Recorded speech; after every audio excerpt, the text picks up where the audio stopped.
Informasi selanjutnya datang dari seniman Butet Kertarejasa yang menanggapi klarifikasi polisi dan panitia soal isu intimidasi yang dialaminya saat pentas pertunjukan teater.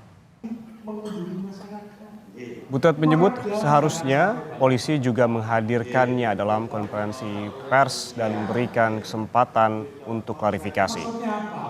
Butet mengungkapkan bahwa dirinya diminta menandatangani surat komitmen untuk tidak berbicara soal politik untuk menyertai dapatnya surat izin.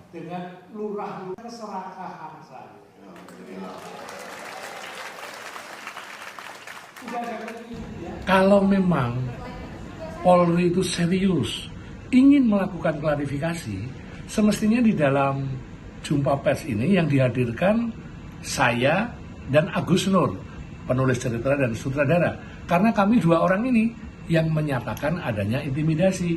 Intimidasi itu tidak harus pernyataan-pernyataan verbal atau tindakan fisik, tapi surat yang harus saya tanda tangani untuk menyertai dapatnya izin bahwa saya harus berkomitmen tidak bicara soal politik.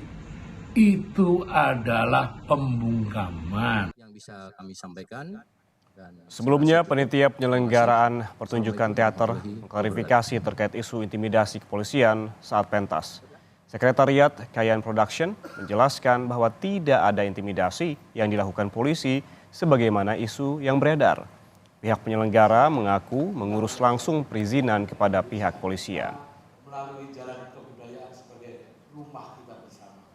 Sekretariat Kayan Production hanya mau menyampaikan bahwa saya memang yang melakukan pengurusan terkait surat-surat perizinan ke kepolisian.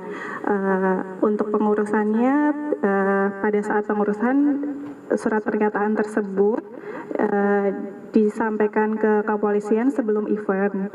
Lalu tidak ada intimidasi pada saat penandatanganan surat tersebut. Gitu aja.